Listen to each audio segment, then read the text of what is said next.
Muy buenas tardes a todos. Es un orgullo poder tener esta conversación entre la curadora Elisa Lozano y el crítico de cine Rafael Aviña, que nos honra con su presencia y además ha sido pues, colaborador muy importante para la exposición El ingenio fotofílmico de Gilberto Martínez Solares, 70 años de creación, que Elisa Lozano ha organizado, ha curado, ha investigado y ha trabajado en colaboración con diferentes expertos que ahorita nos enlistará, entre ellos nuestro querido Rafa Aviña, que nos va a hablar acerca de su núcleo, el núcleo que él curó y que está dedicado, pues, por supuesto, a Germán Valdés Tintán, que es pues un tema un personaje que él conoce perfectamente, ¿no? Entonces, esta exposición tiene un componente muy importante de actividades académicas alrededor de esta obra tan vasta de este fotógrafo y director de cine, que es Gilberto Martínez Solares. Entonces vamos a estar hablando con muchos expertos acerca de los diferentes temas, de los diferentes géneros que él hizo, en los que él incursionó, de diferentes temas que tocan, que están presentes en su obra fílmica, y pues eso va a enriquecer muchísimo la experiencia cuando visiten la exposición en el Museo del Estanquillo. Como saben, el museo está ubicado en la esquina de Isabel la Católica 26, esquina con Madero, en el corazón del centro histórico. La entrada es libre y los horarios son de miércoles a lunes, de 10 de la mañana a 6 de la tarde. Entonces, pues ahí los esperamos y pues me da mucho orgullo presentar a Elisa Lozano, quien va a introducir esta conversación con Rafael Aviña. Pues muchas gracias, querido Aldo. Y bueno, para mí también es un placer y un honor tener aquí al querido Rafa Aviña, experto en cine mexicano y en tantos temas y autor de varios libros, entre otros este bonito libro sobre Tintán, y que nos hizo el honor de curar una parte de la exposición, que como ya dijiste es la que se refiere a don Gilberto y a Tintán. A mí me gustaría ya entrar al tema, sin más preámbulo. Querido Rafa, en 1948 Martínez Solares ya había hecho veintitantas películas, ya tenía una carrera muy sólida, primero como fotógrafo, como argumentista, como director, venía ya de hacer éxitos muy importantes con Mapi Cortés, películas muy taquilleras, ya había hecho su última aventura, y se da este encuentro con Tintán. A mí me gustaría que nos hablaras de dónde venía Tintán. Creo que esta ya es su octava película, si no mal recuerdo. ¿De dónde venía Tintán? ¿En qué momento estaba? Sí, fíjate que fue una azarosa coincidencia, pero muy buena para las carreras de ambos. Yo creo que Gilberto Martínez Solares, como tú bien apuntas, querida Elisa, él ya tenía una carrera muy importante, o sea, ya se había fogueado con todo tipo de historias, tanto melodramas como Resurrección, por ejemplo, o comedias como Las cinco noches de Adán, La novia del mar, o sea, era alguien que si bien no se había especializado totalmente en la comedia, porque de alguna manera mezclaba varios géneros, bueno, en el caso de su última aventura, que es una especie de entre drama y comedia y que toca elementos de cine negro, o sea, no, yo creo que él nunca había pensado que iba a ser uno de los mayores especialistas del género de la comedia en nuestro país a partir de su reunión con Tintán. En el caso de Tintán, yo creo que él tampoco pensó que iba a tener una carrera tan importante y tan prolífica en tan poco tiempo, porque realmente su carrera fue meteórica. O sea, si realmente nos sujetamos a los años en que Tintán tiene su etapa más álgida, pues vamos a ver que, bueno, él debuta en el 45 y se puede decir que su, no sé, última gran película, pues yo lo pienso o la ubico a mediados de los años 50, ¿no? O sea, lo que le pasó a Sansón, por decir algo, con Gilberto Martínez Solares, o aquella película de Juan Bustillo Oro que hace un año después de las aventuras de Pito Pérez. Entonces, en realidad, la carrera de Tintán, a pesar de que él todavía filmó hasta los años 70, se puede decir que se reduce a sus mejores años fueron 10. Una carrera vastísima, porque en efecto, en esos 10 años hizo las mejores obras de su vida como comediante. Él, pues, bueno, como sabemos, con los hermanos, con Jorge Molmer, esencialmente, que se van a hacer una serie de giras por Estados Unidos y en México, y él llega, debuta en 1943 en México, en el Teatro Esperanza Iris, en el Teatro Iris, y es tal el éxito y el impacto que tiene que de inmediato René Cardona lo introduce en esta película de Hotel de Verano. O sea, él ya había terminado Hotel de Verano, pero se impacta con la presencia de este hombre que el público le fascinaba, pero no lo entendía. ¿Por qué? Porque él traía esta especie de slang pachuco entre español, inglés, ahora sí que lo que hoy conocemos como el Spanglish, y el público pues le encantaba oírlo cantar y hablar, pero no entendía esencialmente lo que quería decir. Y eso es muy claro en esa escena que tiene junto con Marcelo Chávez en Hotel de Verano de 1943, en donde él entra a esta, bueno, obviamente es un estudio, no me acuerdo, creo que son estudios Tepeyac, pero él es un set. Él llega con su guitarra, empieza a cantar y dice que viene de Santa Mónica. Gibbon dice Santa Moraca, ¿no? O sea, dice muchas palabras muy raras y que más o menos vamos entendiendo lo que quiere decir. Y entonces interpretan este tema musical. Y a partir de ese momento, o sea, la carrera de Tintán, digamos, se va ampliando, o sea, pasa del Teatro Iris a pasar al cine, a la radio, en Bocadillos de Buen Humor en la XW, a hacer incluso anuncios publicitarios para radio, y es cuando ven el potencial que tiene este hombre, y a finales del 44 lo invitan a participar en su primera película, que de hecho se filma en el 45, que es El hijo desobediente, con Humberto Gómez Landero, que era guionista de Juan Bustillo Oro. Entonces, esta experiencia con Humberto Gómez Landero, pues a él lo introduce ya realmente como estrella del cine, pero esencialmente reproducía los sketches que él usaba o llevaba a cabo en el teatro de revista, en el cabaret, que es otro ámbito muy, muy importante, ¿no? Sobre todo en el teatro Follis. Bueno, primero del Iris pasa al Follis y al patio. Entonces, todas esas experiencias se van a ver reflejadas en estas películas. Pero, ¿qué es lo que sucede? Cuando él mismo se da cuenta de que esta especie de cartabón en el que lo han metido con los sketches, pues ya no puede contenerlo. O sea, el hombre o sea, era un maestro de la improvisación, era alguien que podía, o sea, bueno, simplemente pensar que él se aprendía los diálogos, pero a su vez improvisaba diálogos.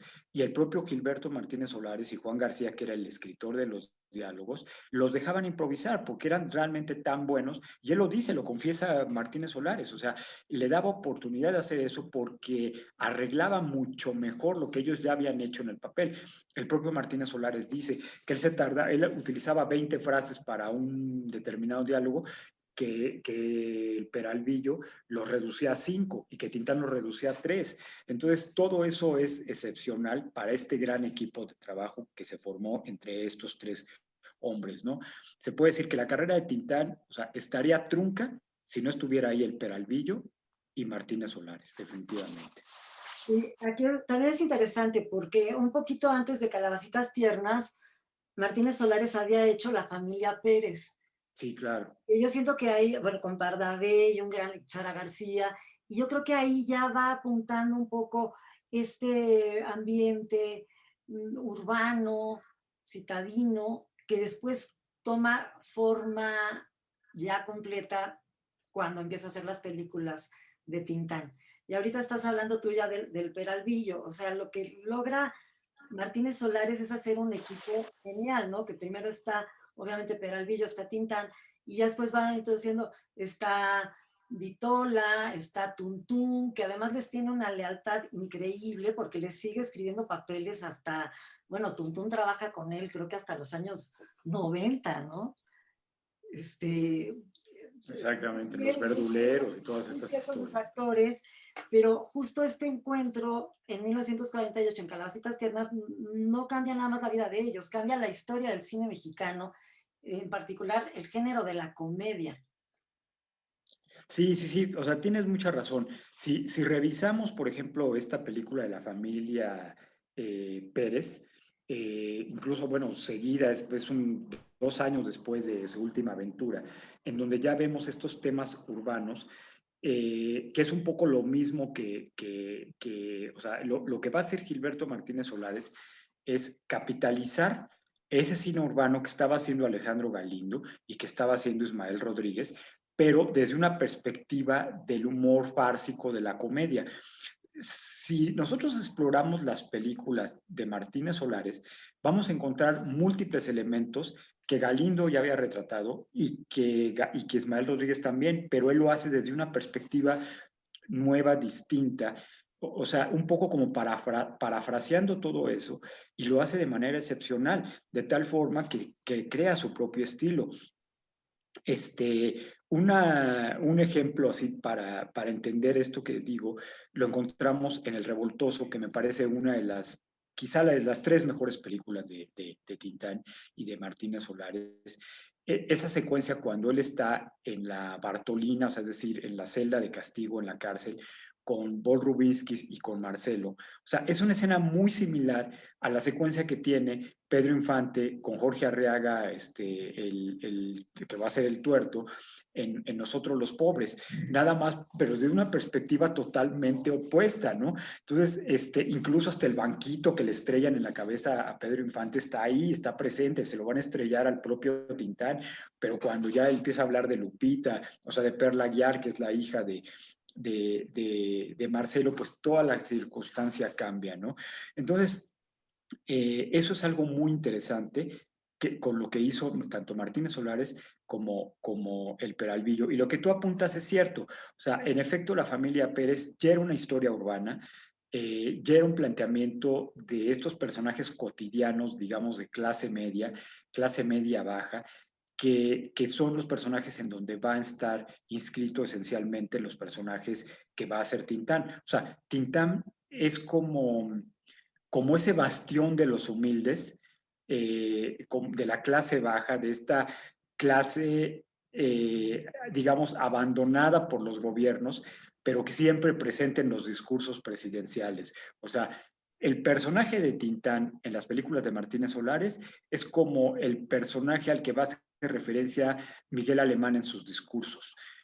Pero lo vamos a encontrar desde esta perspectiva siempre esperanzadora, en donde el personaje pues lograba salir adelante de una u otra forma, ¿no? O sea, no por el beneficio del gobierno, sino por el beneficio del amor y sobre todo de encontrarse a sí mismo y ver cuáles son sus verdaderas capacidades, como le va a pasar en El Rey del Barrio. O sea, el hombre se da cuenta que como ladrón es un tonto, es muy torpe, pero sin embargo, al enamorarse del personaje de Silvia Pinal, al darse cuenta que como maquinista del trenecito de Chapultepec está la verdadera felicidad, pues su vida se va a transformar por completo, ¿no? Entonces, eso es muy bonito. O sea, parece muy ingenuo, pero esa era la perspectiva social de ese cine y eso es algo a la distancia sumamente padre y agradable.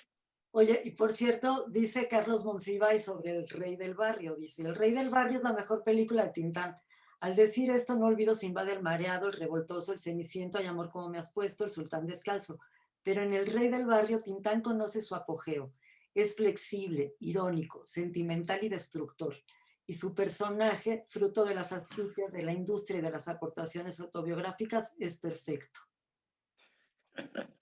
Sí, o sea, todo lo que dice Monsiváis, o sea, tiene toda la razón del mundo, o sea, si pensamos, por ejemplo, en todas estas secuencias de este hombre que puede ser flexible cuando le roba a Vitola, cuando están cantando esta área de ópera y se regresa porque se percata que no está bien lo que está haciendo y entonces va, le regresa las joyas.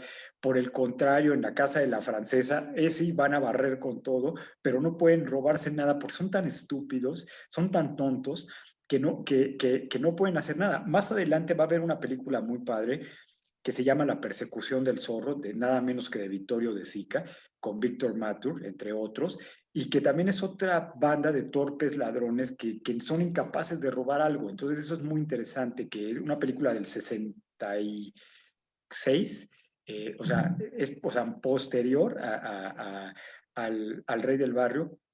Y bueno, y ni qué decir de esta enorme secuencia de una sensualidad muy grande cuando él entra al cabaret y ve a Tongolele y está ahí con este Álvaro Matute, que es el que está cuidando ahí a las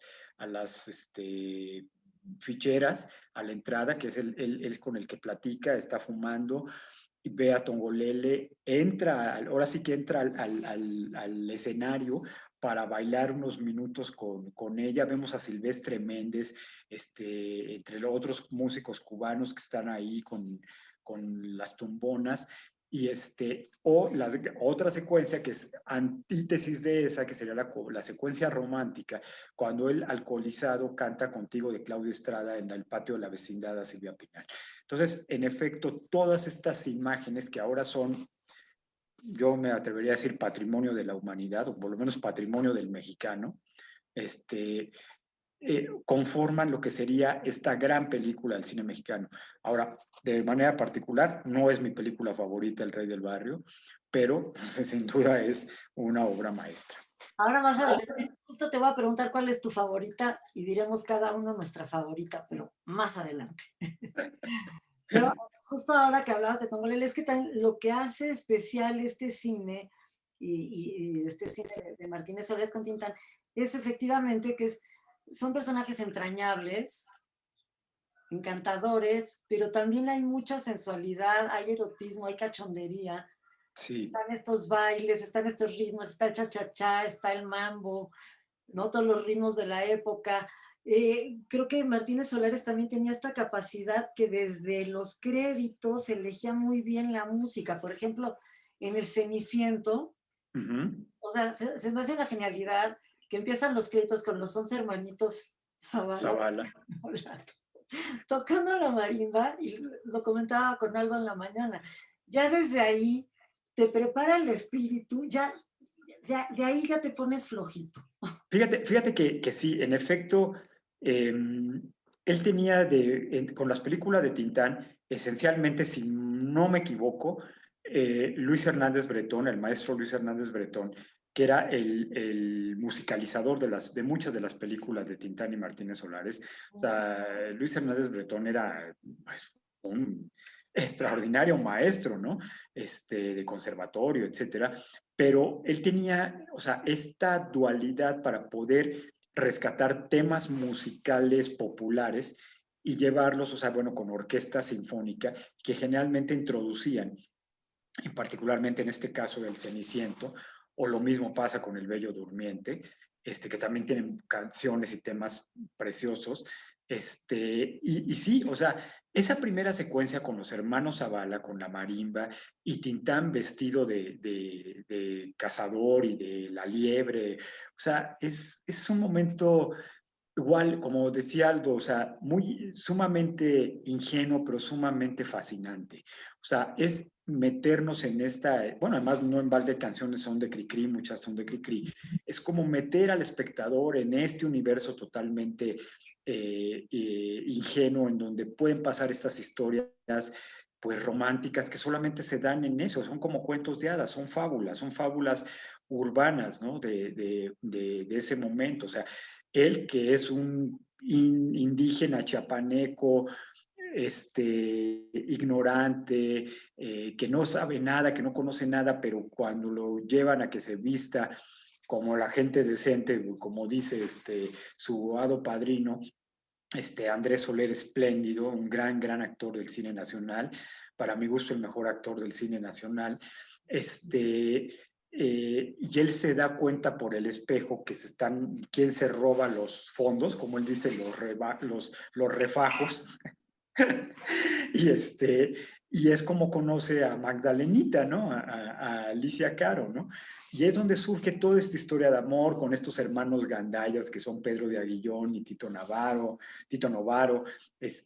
Marcelo Chávez y Magda Donato, que están espectaculares, espléndidos, y que además, bueno, hablando precisamente del Ceniciento, es una película que hace rato mencioné lo de Miguel Alemán.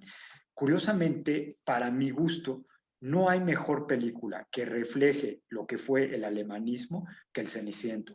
O sea, ahí encontramos todos los elementos típicos de lo que fue el mandato de Miguel Alemán, ¿no? La corrupción de los servidores públicos, la delincuencia, la criminalidad, los ritmos populares, los cabarets, el México nocturno, las oleadas de indígenas y de gente de provincia que llegaba a la Ciudad de México pensando que su vida iba a cambiar. O sea, si vemos, por ejemplo, Los Olvidados es la otra película que tiene esos mismos elementos. Nada más que Los Olvidados lo hace desde una perspectiva tan feroz, tan realista, tan cruel, tan irónica, que es imposible o sea, no asustarse con una película como Los Olvidados. O sea, es impresionante porque esos mismos temas están en el Ceniciento, pero Martínez Solares y el Peralvillo lo hacen de una forma totalmente amable. Y eso es lo que hace enorme una película como El Ceniciento. Y sí, como tú apuntas, la música es importantísima en todas las películas de Tintán, ¿no? Desde incluso ya hasta las películas que ya pasan los años 50, como en El Violetero que canta Personalidad, o los temas que interpretan los Norton en Sinbad el Mareado, o el mismo Tintán, ¿no? Este tema de Soy Feliz, que es un tema bellísimo. Además es interesante, volviendo acá también en El Ceniciento, es esta secuencia donde lo sacan a la lluvia, lo corren de la casa y Magda Donato le da el paraguas y se electrocuta. Es genial porque es muy parecido a una escena de Resurrección donde corren a Lupita Tovar cuando la cachan que está embarazada, la corren de la casa. Entonces es genial cómo se autoparodia, o sea, cómo del superdrama, casi la misma escena, la transforma aquí con Tintán en El Ceniciento. Y además, ahorita que mencionas eso, o sea, esa es la enorme diferencia de los comediantes de la época. Cantinflas, que bueno, o sea, Cantinflas es un genio, vale, quizá a la misma altura que Tintán, sobre todo en sus primeros años. O sea, yo creo que precisamente el momento más álgido de Tintán coincide con el ocaso de Cantinflas. Y bueno, los otros comediantes como Clavillazo, como Resortes, como Manolini Chilinsky, que hicieron muchas películas en ese momento. En todas las películas de ellos siempre estaba el elemento melodramático, o sea, no podía faltar esa escena melodramática. Y en cambio, en las películas de Martínez Solares, los momentos melodramáticos, cuando ya parecía que íbamos a llegar a ese clímax melodramático que está en El Sordo, por ejemplo, de Clavillazo, que es casi como que es horrible, ¿no? Cuando el niño se enferma y sale y no puede oír nada, etcétera. O sea, cuando ya vamos a llegar a ese clímax, Martínez Solares, el Peralvillo y Tintán le dan la vuelta a todo el asunto y convierten ese momento tan melodramático como el que tú dices, de que se da cuenta que está lloviendo, le roban la maleta, su padrino se da cuenta que se muere, que se estrella en el avión. Y cuando él llega y lo corre otra vez Magda Donato y el propio Marcelo, y entonces dice, no, pues ya pobre hombre, ya se le acabó el mundo. corte, oímos el rayo y regresa con todo el sombrero incendiado y el paraguas incendiado. O sea, es genial porque logra quitar el elemento melodramático para hacerlo todavía mucho más hilarante. O sea, es sensacional, verdaderamente esa es una de las mejores escenas en la historia del cine mexicano. O sea, y si no, no me cabe la menor duda, ¿no? Y también, por ejemplo, estos recursos como en Calabacitas tienes la canción del espejo, ¿no? Sí, claro. O sea, están cantando a su imagen en el espejo, que también es un recurso de óptica muy ingenioso. O, por ejemplo, en El Bello Durmiente, que también es muy divertido, que salen los dinosaurios, ¿no? Y hay un reportaje de Cine Mundial que justo tenemos en la exposición de Edward Fitzgerald, que era el escenógrafo de Buñuel, que es el que hizo los muñequitos, ¿no? O sea, como es naif, pero es ingenioso. Entonces, vamos, te sueltas la carcajada, no dices que chafés, ¿no? No, o sea, pero no deja de ser simpático y divertido precisamente. Hay esta secuencia cuando aparece la cabeza del dinosaurio que lo pesca así de la cabeza a uno de los personajes. Y además ahí, hablando otra vez del alemanismo, te encuentras esa secuencia sensacional cuando él canta este tema, además compuesto por el propio Tintán, que es Cabermango, y que está hablando de las unidades habitacionales del alemanismo, pero desde la perspectiva de la época de las cavernas, ¿no? De que dice, ¿no? Que será una caverna moderna con luz y gas, y que tendrá tocadisco y calefacción y una serie de cosas que la supuesta modernidad del país proponía a los mexicanos, ¿no? O sea, los mexicanos pensábamos, como el propio alemán lo dijo en su discurso de aceptación de la presidencia, que todos los mexicanos íbamos a fumar un puro, a manejar un Cadillac y a ir a una corrida de toros. O sea, nada más alejado de la realidad. Sí. Además, también es interesante el cine de Martínez Solares, que todo el mundo se va con la finta que es comedia, pero siempre pone sus comentarios incisivos, siempre hace críticas, siempre está presente estas punzadas ahí, ¿no? A lo Sí, largo de las películas, como lo mencionas. exacto. Sí. ¿Y a qué achacas? A ver, se filmaron hace casi 70 años, ¿por qué nos siguen gustando?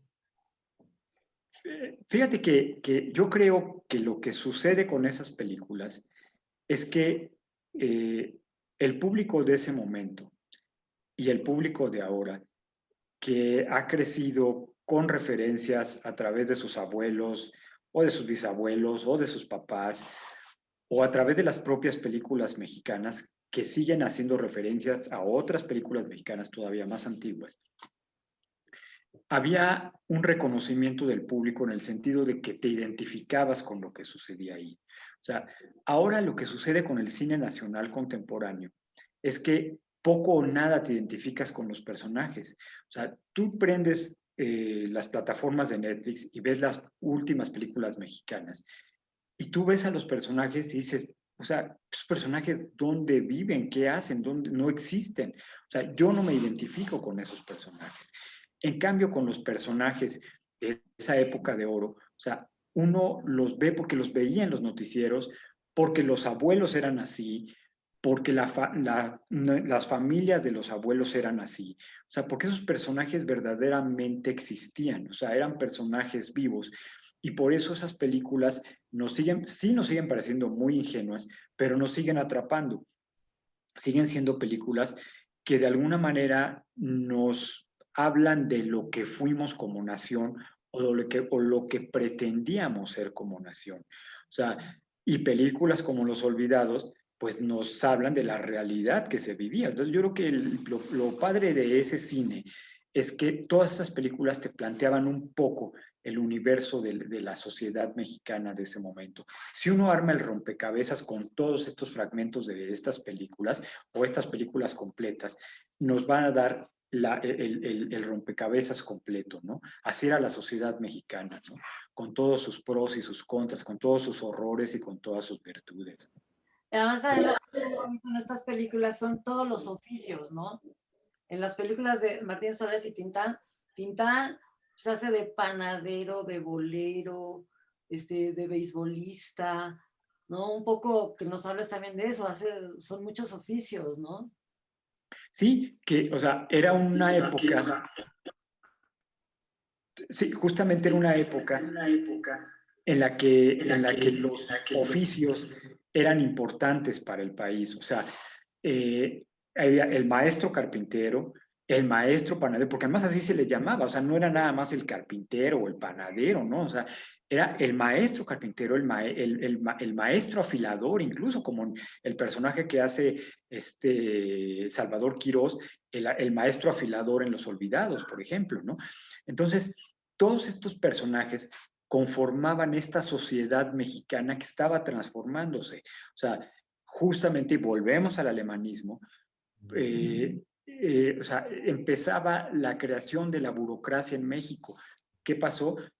Que muchos de todos esos oficios se fueron perdiendo, se fueron relegando y muchas de esas personas entraron a formar parte de esta gran burocracia que ahora nos ahoga, que ahora vemos lo absurdo y lo inservible que fue crear esta burocracia con cientos y miles de trabajadores que prácticamente no hacían nada, que hacían el trabajo o sea, muy poco trabajo y que se perdieron muchos de estos oficios que eran oficios sumamente dignos y decorosos e importantes. Y que ahora a la distancia, pues te das cuenta que cuando se fueron perdiendo, pues muchos fueron aprendiendo casi de manera empírica y que ya no, o sea, ya no te encuentras a un verdadero ebanista, por ejemplo, ¿no? Que antes era algo pues importante. Estaba el maestro ebanista que, digamos, trabajaba muy bien porque precisamente no era algo muy sencillo trabajar esto en la carpintería. Entonces, yo creo que eso también es muy bonito, como estas películas de la época de oro y sobre todo las de Martínez Solares con Tintán, te plantean todos estos estratos sociales, ¿no? Es como ver los libros de civismo de la época. O sea, todavía, si recordamos cuando, bueno, sabemos que en los años 90 quitaron la materia de civismo, lo cual fue una de las grandes estupideces en este país, una de tantas que se han hecho, pero los libros de civismo de los años 60, 70 hablaban de estos mismos personajes. Y ahí están. O sea, una clase de civismo son las películas de Martínez Solares. Y que, como dices, este proyecto moderno que tiene Miguel Alemán de país, estos oficios representan esa nueva galería de tipos mexicanos, ¿no? Sí. Digamos, los tipos mexicanos del 19 se convierten ahora en estos tipos urbanos que son, pues, el bolero, el panadero, el plomero, etcétera, etcétera, ¿no? Entonces, efectivamente, o sea, esa transición del México moderno y de ese proyecto fallido también, ¿no? O sea, es lo que vemos de una manera muy inteligente por parte de Martínez Solares, porque estamos viendo una comedia, pero de todas maneras se deja ver esa realidad que, como tú dices, es lo que hace que siga siendo atractiva para nosotros como espectadores. Efectivamente, las películas y las series mexicanas actuales, pues los personajes viven en un set y eso es horrible porque no, nadie vive entre puras cosas de diseño como viven estos personajes, ¿no? Entonces esa realidad que retrata Martínez Solares, pues lo hace perdurable, ¿no? Sí, Exacto. Perdón. Exacto.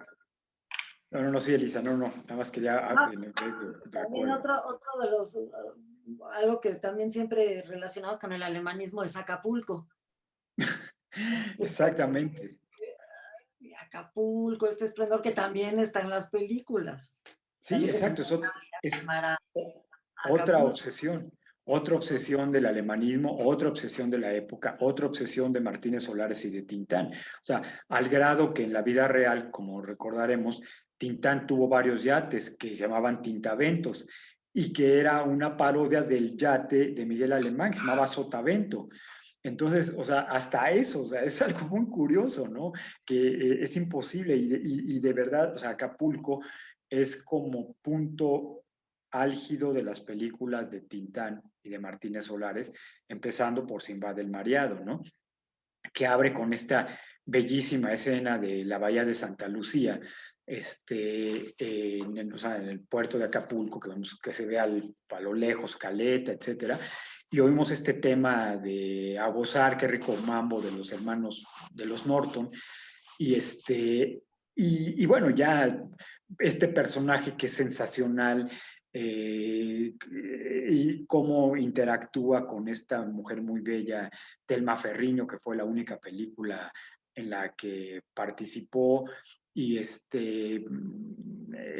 todos los personajes que se dedican a la criminalidad, que falsifican billetes, etcétera, entre ellos Ramón Valdés, por ejemplo, ¿no? O el propio Marcelo Chávez o Tuntún, ¿no?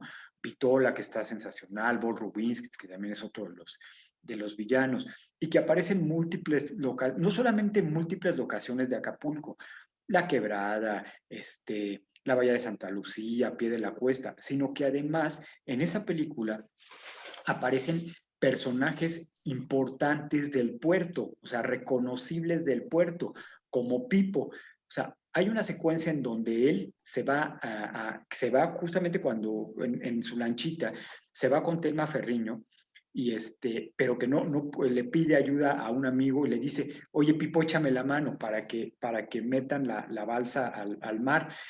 Pipo, o sea, Pipo era un joven, como lo vemos ahí, de veintitantos años, pero Pipo después se convertiría en uno de los famosos restauranteros del puerto, o sea, había varios restaurantes Pipo, y eso también es algo muy bonito, muy interesante, que las propias películas de Martínez Solares y de Tintán nos hablan de lo que fueron personajes o figuras que solamente la gente local lo sabe, ¿no? Y eso es algo también interesantísimo. Sí, sí. Y también a mí lo que me sorprende es que estas películas tuvieran éxito en España. O sea, en España, Tintán tuvo mucho éxito. Que digo, no han de haber entendido ni la cuarta parte. También quería preguntarte acerca de la internacionalización de Tintán. ¿Cómo sucede? Y por qué siempre es un misterio, ¿no? Porque hay personajes que triunfan en todo el mundo y otros que no, o sea, o no tanto, ¿no? Entonces, Cantinflas, por ejemplo, que es Hispanoamérica, pues, y Tintán, ¿cómo es su internacionalización?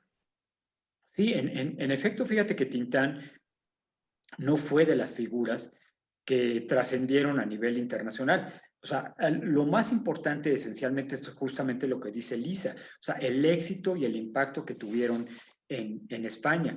Lo que hay que aclarar es que las películas de Tintán, a diferencia de las de Cantinflas en España, sufrieron censura. O sea, la mayoría de las películas de Tintán les cortaron escenas, les quitaron escenas porque les parecía que precisamente era algo muy vulgar, que había mucho erotismo de sobra en las películas y esas escenas las cortaban. Entonces, eso es algo, o sea, te habla de esta absurda censura franquista de la época, ¿no? Por otra parte, en efecto, así como Tintano, que como Cantinflas y Jorge Negrete fueron los amos de Latinoamérica y en España, o sea, ellos verdaderamente creo que son los actores más importantes y después de ellos María Félix, pero Jorge Negrete y Cantinflas, sin duda, eso sí, a nivel Latinoamérica y España, fueron los más importantes. En el caso de Tintán, incluso se habla en algunas reseñas o periodísticas que fueron invitados Martínez Solares y Tintán a filmar una película en Italia. O sea, iban a hacer una serie de películas en Italia que nunca se concretaron, pero las iban a hacer con algunas figuras de allá, como Gina Lollobrigida, o sea, algunas actrices importantes, pero nunca se hicieron esas películas. Finalmente lo que pasa es que Tintán tenía tanto trabajo, o sea, el hombre pues, era incansable, ¿no? Incansable y además mantenía múltiples amigos, novias, yates, autos, o sea, los Cadillacs, etcétera. Y eso hacía que el hombre le entraba a lo que fuera, entonces nunca tenía tiempo libre. Era un poco lo que le pasó a Pedro Infante en los años 50. O sea, Pedro Infante y Tintán son como unas vidas paralelas. Prácticamente les pasó exactamente lo mismo, ¿no? Y estaban siempre de gira, siempre estaban en cabarets, presentaciones en teatro de revista, en televisión, en la radio, en giras, en películas. Entonces, por eso realmente no pudieron hacer esta internacionalización que sí tuvieron los otros. Inteligentemente, como sabemos, Cantinflas era un hombre que sabía manejar muy bien su carrera económicamente, entonces él hacía una película al año. Tintán, como sabemos, entre el 56 y el 58 filmó 30 películas. Entonces digo, es un exceso, es un exceso. Él mismo se quemaba, se perdía toda esta posibilidad y entonces le daban papelitos en pequeñas películas o papeles más grandes en otras, etcétera. Pero sí, la internacionalización de Tintán no se dio por esa situación.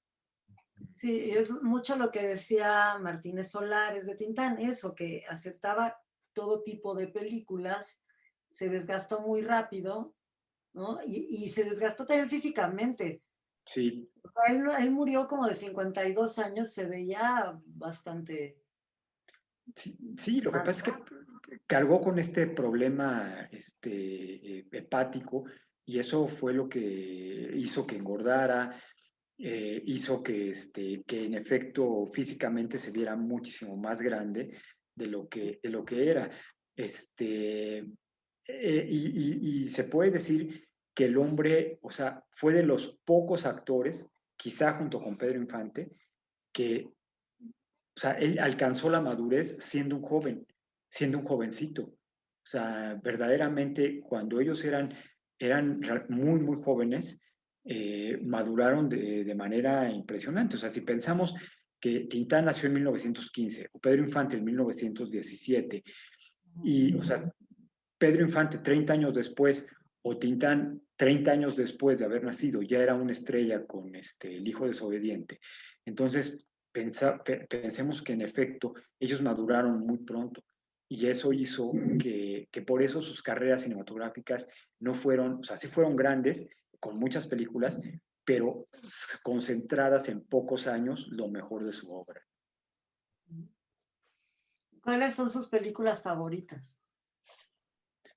Pues mira, yo tengo por razones amistosas con Lorena Velázquez, pues Tintanzón Crusoe, porque yo sé, no es una de las grandes películas de Martínez Solares, pero me parece muy alucinante esa locura que sucede en la jungla, ¿no? Y pues toda esta maravilla entre la belleza de Elvira Quintana, por supuesto, de Lorena Velázquez, ¿no? Y la genialidad de Loco Valdés, de Vitola, y es como ver un cómic, una historieta en cine, ¿no? Con estos caníbales, con el hueso aquí amarrado, los bailes, es una locura, ¿no? Y nos muestra a ese Tintán tardío que a pesar de todo sigue siendo genial, por supuesto, ¿no? Y filmada en Acapulco también, igual. En Acapulco a color, ¿no? Sí, exactamente. No, para mí mi película favorita sin duda es El Ceniciento. O sea, mis tres mejores películas es El Ceniciento, El Revoltoso y El Rey del Barrio.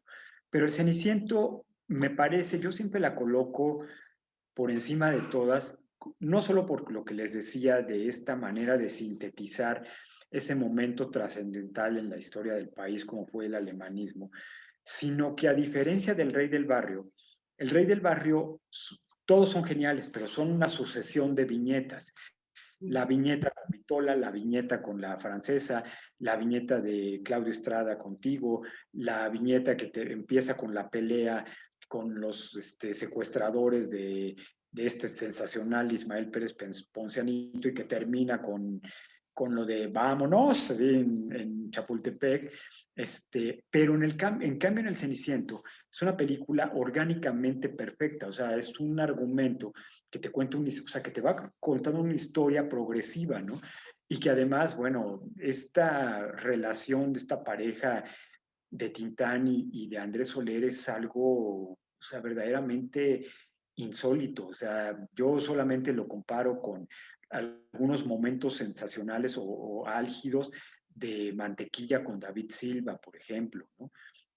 O sea, es verdaderamente sensacional. La diferencia es que Mantequilla, pues era como de alguna manera el patiño, o sea, está ahí para crear los momentos humorísticos, apoyar estos momentos o resaltar los momentos dramáticos humorísticos con David Silva. Y en cambio, en el caso de Andrés Soler, pues era un actor de carácter, era un actor de apoyo extraordinario que está al mismo nivel, o sea, no está ahí para que Tintán se luzca o haga chistes. O sea, yo pienso que Tintán haber estado verdaderamente aterrorizado de haber trabajado con él, porque si no, pues este hombre es un monstruo, o sea, ¿cómo voy a estar con una figura de esta naturaleza? Y lo vemos en el Vizconde de Montecristo, aunque el papel del Vizconde de Montecristo es menor, o sea, tiene menos escenas que en el Ceniciento. O sea, las pocas escenas que tienen, o sea, digo, se potencializan de una forma extraordinaria, ¿no? Los momentos que tienen juntos en el Vizconde de Montecristo. Ujú. ¿Y tú, Bueno, yo Elisa? les digo las mías.